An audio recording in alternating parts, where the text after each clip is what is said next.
Hello students, welcome back to the class. पिछली class में हमने बात की थी पोटेंशियल की, पोटेंशियल डिफरेंस की और इक्विपोटेंशियल सरफेस की। आज की क्लास में हम पढ़ने जा रहे हैं इलेक्ट्रिक डाइपोल। तो आइए देखते हैं क्या होता है electric dipole.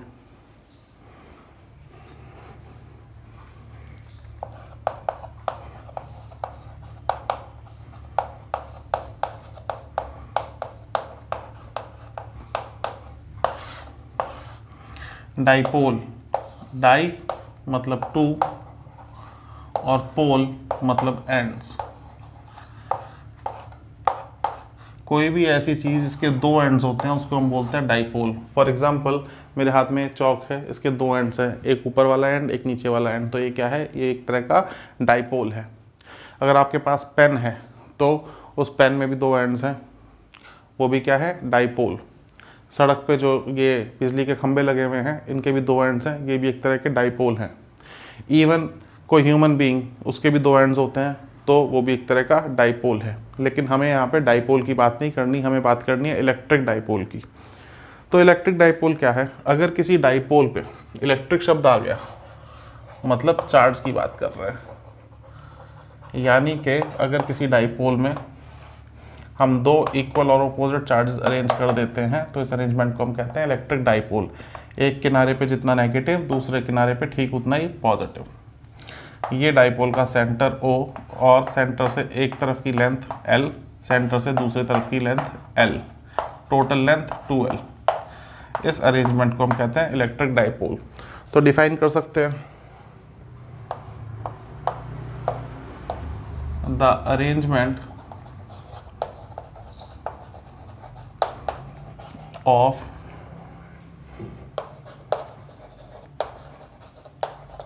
two equal and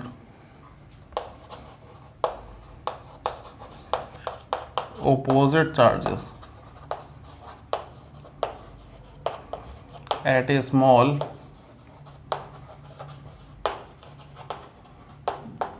separation from each other is known as electric dipole. ये हो गया हमारा इलेक्ट्रिक डाइपोल। एक और टर्म इसमें इस्तेमाल की जाती है जिसको हम बोलते हैं शॉर्ट डाइपोल,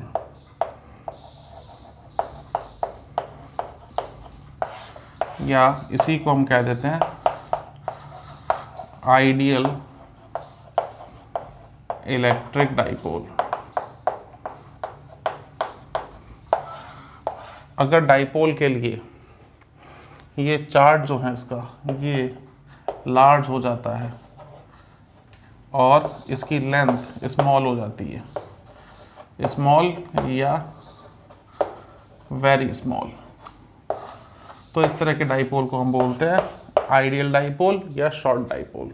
इसका बहुत सिग्निफिकेंस है फिजिक्स में, जब डेरिवेशन करेंगे तब बात करेंगे, फॉर्मूले बदल जाएंगे इसकी वजह से।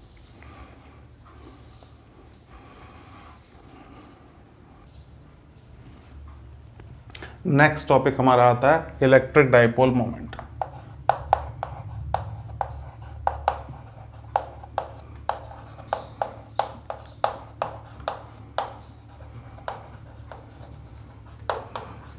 P से इसको डिनोट किया जाता है और इसी को हम कह देते हैं कभी कभी डाइपोल मोमेंट। जब डाइपोल मोमेंट बोलेंगे तो अंडरस्टूड है इलेक्ट्रिक डाइपोल मोमेंट की बात कर रहे हैं। अब हमने देखा दो चार्जेस हैं जिनकी वैल्यू इक्वल है, नेचर अपोजिट है, कुछ डिस्टेंस पे रख दिए गए और इस अरेंजमेंट को हमने नाम दिया इलेक्ट्रिक डाइपोल। अगर मैं किसी एक चार्ज के मैग्नीट्यूड की मल्टीप्लाई डाइपोल की टोटल लेंथ जो कि 2L है उससे कर देता हूँ तो एक नई फिजिकल क्वांटिटी मिलेगी जिसे हम बोलते हैं इलेक्ट्रिक डाइपोल मोमेंट। तो the product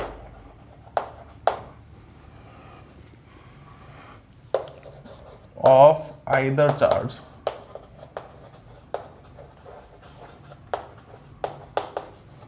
with the total length of dipole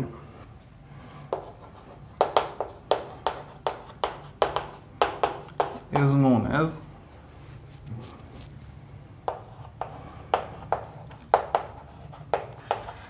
electric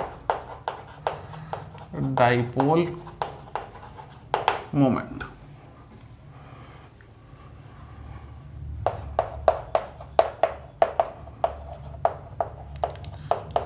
it is denoted by P, इसको लेटर P से डिनोट किया जाता है, और क्योंकि ये वेक्टर क्वांटिटी है इसलिए ऊपर वेक्टर हेड लगा दिया जाता है। अब जैसा कि डेफिनेशन कह रही है आइदर चार्ज, मतलब कोई भी एक चार्ज और टोटल लेंथ, इन दोनों की मल्टीप्लाई करने से मिलेगा डाइपोल मोमेंट। तो P का फॉर्मूला मिल गया Q into 2L। This is the electric dipole moment. और क्योंकि एरो हेड लगा है तो दिखाई दे रहा है कैसी क्वांटिटी है, it is a vector quantity. Unit की बात करें तो फॉर्मूले से यूनिट मिल जाती है। चार्ज के लिए यूनिट कूलाम और लेंथ के लिए मीटर, तो यूनिट हो गई कूलाम मीटर।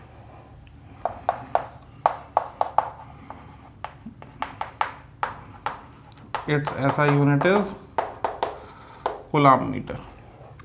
क्योंकि वेक्टर है तो डायरेक्शन भी होगा, डायरेक्शन बड़ा इंपॉर्टेंट है, कई बार एग्जाम से पूछा गया।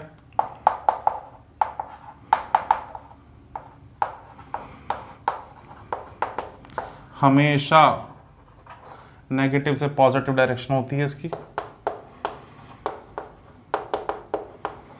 ठीक है। और इसका डायमेंशनल फॉर्मूला जो होता है वो होता है ATL। भाई चार्ज के लिए AT और लेंथ के लिए L, तो ATL is the dimensional formula for electric dipole moment. ये हो गया इलेक्ट्रिक डाइपोल मोमेंट। आगे चलते हैं।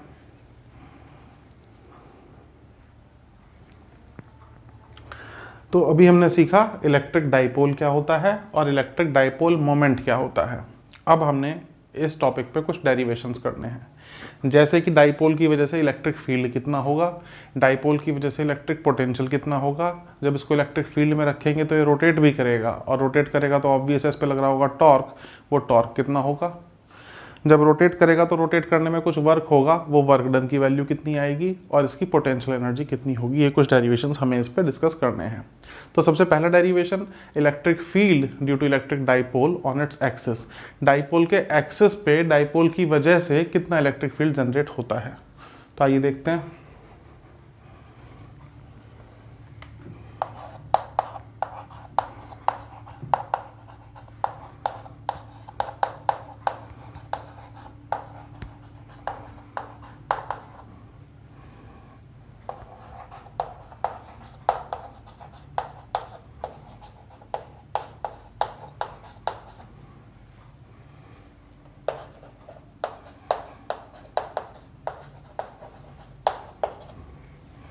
Electric field due to electric dipole on its axis, इसी को एक नाम से और पढ़ा जाता है जिसको हम बोलते हैं and on side. And on side का डेरिवेशन है ये। देखते हैं, समझते हैं।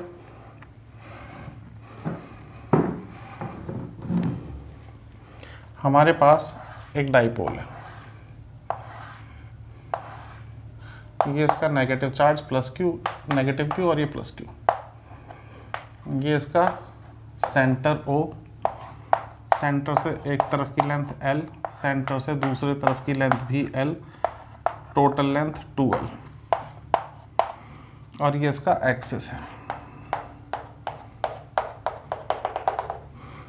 एक्सिस पे कहीं एक पॉइंट ले लेते हैं P, और इस पॉइंट P पे हमें कैलकुलेट करना है electric field due to this dipole. Dipole के सेंटर और P पॉइंट के बीच में कुछ डिस्टेंस है जिसको मैं मान लेता हूं R।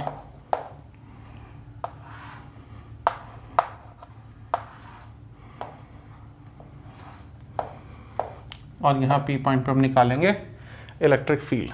तो पहले समझ लेते हैं। जैसा कि पहले भी मैं आप लोगों को बता चुका हूँ कि जब भी हम स्टडी करते हैं इलेक्ट्रिक फील्ड, कहीं किसी पोजीशन पे हमें फाइंड आउट करना होता है इलेक्ट्रिक फील्ड, तो जिस पॉइंट पे हमें इलेक्ट्रिक फील्ड फाइंड आउट करना होता है उस पॉइंट पे हम रख देते हैं test charge. Test charge nature में होता है पॉजिटिव, तो जब मैं यहाँ इस P पॉइंट पर टेस्ट चार्ज रखूँगा तो ये नेगेटिव चार्ज उसको अट्रैक्ट करेगा। अगर इसकी वजह से, इसको मैं 1 मान लूँ, इसको मैं 2 मान लूँ, तो 1 चार्ज की वजह से जो इलेक्ट्रिक फील्ड की डायरेक्शन होगी वो कुछ ऐसी होगी, और ये सेकंड वाला जो पॉजिटिव चार्ज है ये उस टेस्ट चार्ज को रिपेल करेगा, तो इसकी वजह से डायरेक्शन कुछ ऐसी होगी। ये 2 इलेक्ट्रिक फील्ड यहाँ पर आएंगे और दोनों अपोजिट डायरेक्शन में होंगे, तो नेट इलेक्ट्रिक फील्ड निकालने के लिए मुझे इनका डिफरेंस निकालना पड़ेगा, और डिफरेंस निकालने के लिए मुझे पता होना चाहिए कि बड़ी वैल्यू कौन सी है और छोटी वैल्यू कौन सी है। तो ऑब्वियस है, क्योंकि ये पॉजिटिव चार्ज P पॉइंट के नज़दीक है, तो इसकी वजह से डेवलप होने वाला इलेक्ट्रिक फील्ड मैग्नीट्यूड में ज़्यादा होगा, और फर्स्ट चार्ज की वजह से डेवलप होने वाला इलेक्ट्रिक फील्ड मैग्नीट्यूड में छोटा होगा। तो E2 बड़ा है और E2 बड़ा है और E1 छोटा है, तो नेट इलेक्ट्रिक फील्ड बड़े वाले की डायरेक्शन में आएगा, यानी कि इस तरह से। क्योंकि ये एक्सिस पे निकाल रहे हैं इसलिए बोलते हैं इसको एक्सियल फील्ड। इतनी बात हमें समझ में आ गई। तो लैंग्वेज लिख के कार्यक्रम आगे बढ़ाते हैं, ठीक है।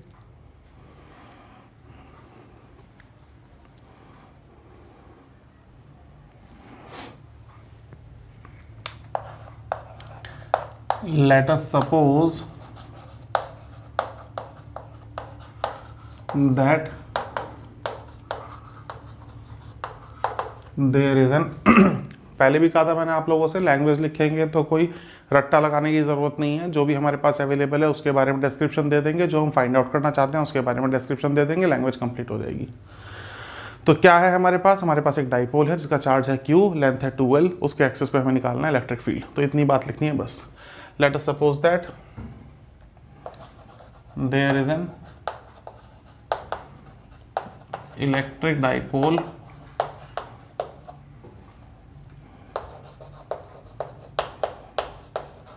having charge Q and length 2L। ये तो हमारे पास अवेलेबल क्या है। अब हमें चाहिए क्या? Electric field. We want to calculate the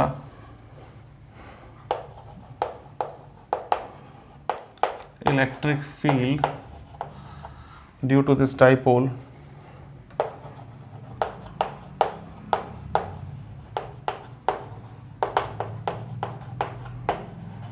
at a point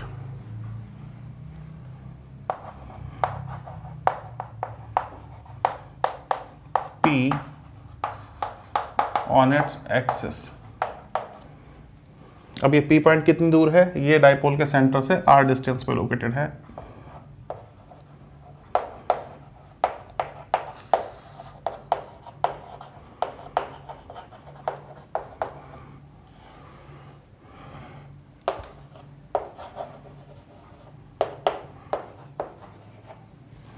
from the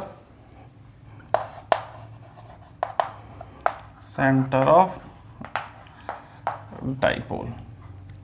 अब जैसा कि हमने समझा, डाइपोल में 2 चार्जेस होते हैं, एक नेगेटिव एक पॉजिटिव, दोनों की वजह से कुछ ना कुछ इलेक्ट्रिक फील्ड होगा, दोनों की डायरेक्शन अपोजिट होगी। अगर हम निकालना चाहते हैं नेट इलेक्ट्रिक फील्ड तो दोनों का डिफरेंस करके हम निकाल सकते हैं, लेकिन डिफरेंस करने से पहले उनकी वैल्यू हमें पता होनी चाहिए। तो वैल्यू देख लेते हैं।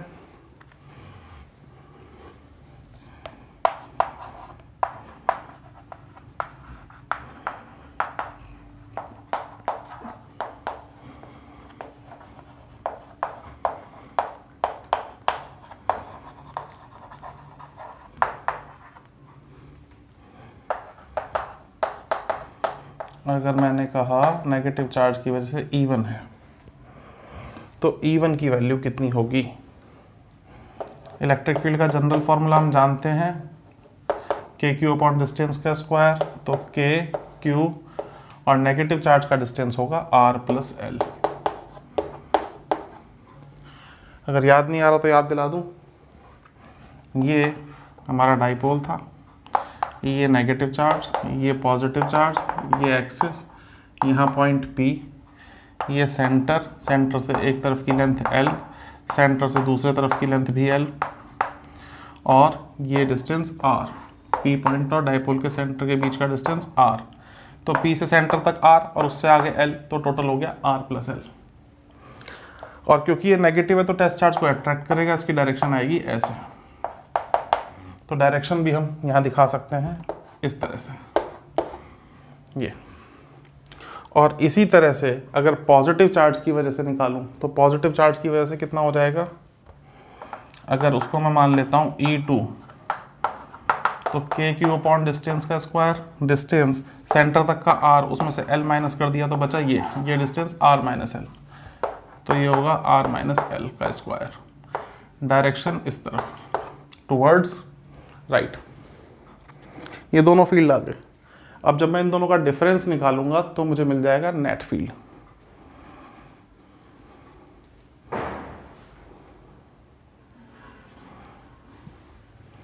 तो नेगेटिव चार्ज की वजह से फील्ड आया E1, जिसकी value KQ over R plus L का स्क्वायर, इस तरह से टुवर्ड्स लेफ्ट। और पॉजिटिव चार्ज की वजह से आया E2, जिसकी value KQ upon R minus L, direction इस तरफ। नाउ टोटल इलेक्ट्रिक फील्ड की बात करें,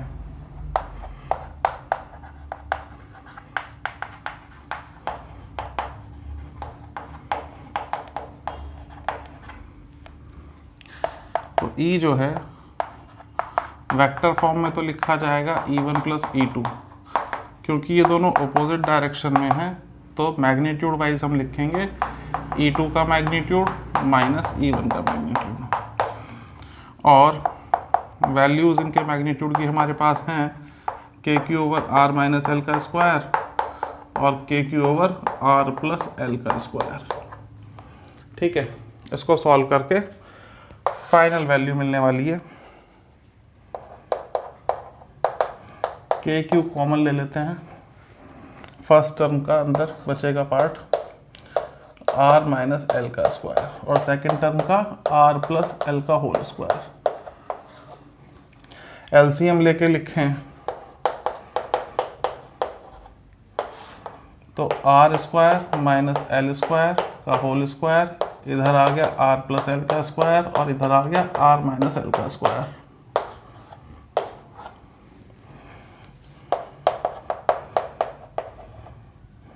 A प्लस बी का होल स्क्वायर खोल लेते हैं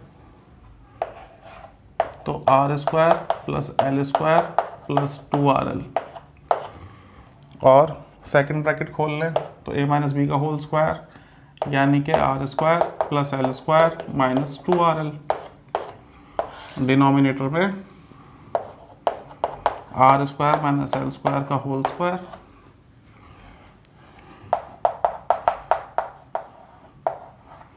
ये हो गया R square plus L square plus 2RL। ये ब्रैकेट खोल लेते हैं, नेगेटिव साइन से मल्टीप्लाई हो जाएगी अंदर वाली टर्म्स की, तो अंदर बचेगा minus R square minus L square plus 2RL।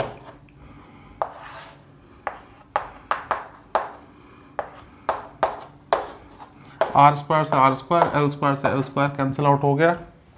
जो टर्म बची वो बची 2RL plus 2RL that is 4RL, और डिनोमिनेटर में R square minus L square का होल स्क्वायर।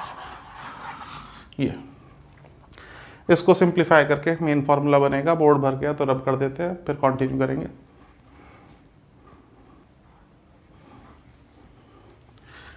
जो वैल्यू निकल करके आई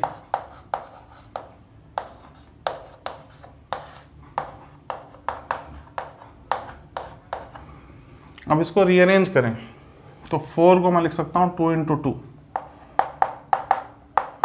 KQ into 2L into R into 2, और नीचे R square minus L square का होल स्क्वायर।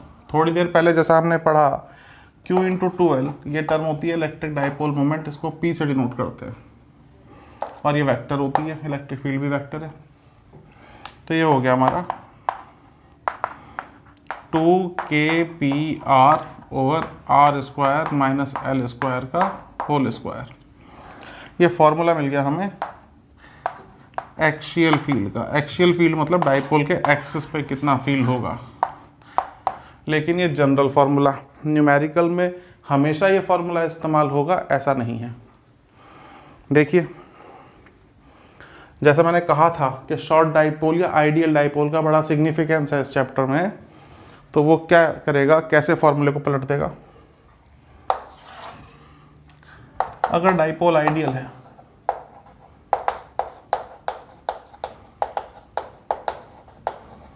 आइडियल का मतलब एल बहुत छोटी है, उसकी लेंथ बहुत कम है आर के मुकाबले, तो हम उसको नेग्लेक्ट कर सकते हैं।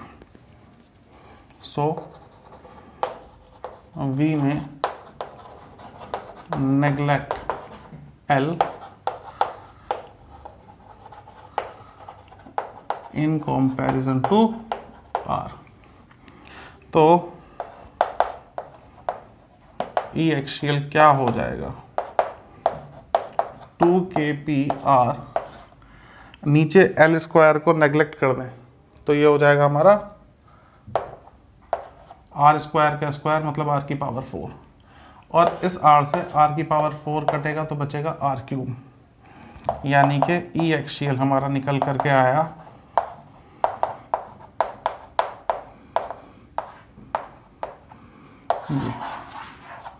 This is the final expression. बच्चे कुछ ये याद कर लेते हैं, इसको भूल जाते हैं, लेकिन कुछ न्यूमेरिकल्स में ये भी यूज़ होगा, तो दोनों फार्मूले इंपॉर्टेंट हैं। अब हमें देखना पड़ेगा कि कब कौन सा फार्मूला अप्लाई करना है। तो क्वेश्चन की लैंग्वेज से आपको हिंट मिलेगा, जैसे कि अगर लेंथ बहुत छोटी है आर के कंपैरिजन में तो ये लगाएंगे, अदरवाइज वो लगाएंगे। अब कैसे पता चले छोटी है या नहीं। फॉर एग्जाम्पल आपसे कहा डाइपोल की लेंथ 4 सेंटीमीटर और फील्ड चाहिए 6 सेंटीमीटर पे, तो फिर क्या होगा, डिफरेंस तो है लेकिन डिफरेंस इतना भी नहीं है कि एल को नेग्लेक्ट कर दिया जाए, है ना। तो हम ये फॉर्मूला लगाएंगे। लेकिन अगर कहा जा रहा है डाइपोल की लेंथ 4 सेंटीमीटर और 25 या 30 सेंटीमीटर पे आपसे निकालने के लिए कहा जा रहा है, तब हम ये लगाएंगे। तो first of all we need to compare the two distances, dipole की लेंथ और सेंटर से उस पॉइंट का डिस्टेंस जहां हम इलेक्ट्रिक फील्ड निकाल रहे हैं। अगर दोनों कंपेरेबल हैं, थोड़ा बहुत डिफरेंस है ना, तो ये जनरल फार्मूला। और अगर बहुत ज़्यादा डिफरेंस है ना, 4-5 गुने का डिफरेंस है या उससे ज़्यादा का डिफरेंस है, तो फिर ये वाला फार्मूला। अब इसमें एक चीज़ और ध्यान देने वाली है बच्चों, वो क्या कि हमने जो पढ़ा ये आ गया हमारा फाइनल एक्सप्रेशन, लेकिन इसमें ध्यान क्या देंगे, डायरेक्शन बड़ी इंपॉर्टेंट है, उसकी बात करते हैं। आइए इसका डायग्राम देख के डायरेक्शन समझने की कोशिश करते हैं। ये नेगेटिव चार्ज, ये पॉजिटिव चार्ज, ये डाइपोल का सेंटर से एक तरफ की लेंथ L और दूसरे तरफ की लेंथ भी L, टोटल लेंथ 2L। ये हो गया डाइपोल का एक्सिस, और एक्सिस पे यहाँ कहीं है पॉइंट P जहाँ हम निकाल रहे थे इलेक्ट्रिक फील्ड। तो इलेक्ट्रिक फील्ड निकालने के लिए हमने रखा था यहाँ पे टेस्ट चार्ज, और टेस्ट चार्ज होता है पॉजिटिव। तो इस पहले वाले चार्ज ने, जिसको मैंने नाम दिया 1, इसने टेस्ट चार्ज को किया अट्रैक्ट, और ये आई इलेक्ट्रिक फील्ड की direction due to first charge. ये दूसरे वाला चार्ज है पॉजिटिव, तो इसने किया टेस्ट चार्ज को रिपेल, और इसकी वजह से डायरेक्शन आई ये। क्योंकि E2 की वजह से डेवलप होने वाला फील्ड ज़्यादा है, तो नेट फील्ड आया इस तरफ, जिसको हमने नाम दिया ई एक्सियल। लेकिन जब हमने पढ़ा डाइपोल मोमेंट, तब हमने ये देखा और सीखा कि इलेक्ट्रिक डाइपोल मोमेंट जो है, जिसको हम डाइपोल मोमेंट भी कहते हैं, वो एक वेक्टर क्वांटिटी है, और ऑब्वियस है उसकी भी कुछ ना कुछ डायरेक्शन होती है, जिसके बारे में मैंने बताया हमेशा नेगेटिव से पॉजिटिव होती है। याद कर लीजिएगा, कई बार एग्जाम में पूछा जा चुका है। तो डाइपोल मोमेंट कैसा होगा, नेगेटिव से पॉजिटिव, यानी कि इस तरह यहां बनाऊं तो इस तरह। तो this is the direction of dipole moment. And this is the direction of E axial. तो यहाँ आपको दिखाई दे रहा है, साफ साफ दिखाई दे रहा है कि एक्सियल फील्ड और डाइपोल मोमेंट दोनों ही सेम डायरेक्शन में है, मतलब दोनों आपस में पैरेलल हैं। बहुत ही ज़्यादा इम्पॉर्टेंट पॉइंट।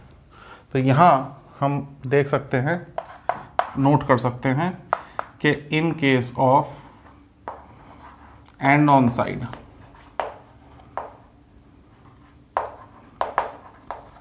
और in case of axial field, electric field is parallel to P. Electric field is parallel to electric dipole moment. This is the important point. तो इस तरह से हमारा टॉपिक कंप्लीट हुआ। आज की क्लास यहीं रहने देते हैं। अगली क्लास में हम बात करेंगे electric field due to dipole on its perpendicular bisector. अगर अभी तक आप लोगों ने मेरा चैनल सब्सक्राइब नहीं किया है तो चैनल सब्सक्राइब कर दीजिए और वीडियो को लाइक कर दीजिए। Thank you very much.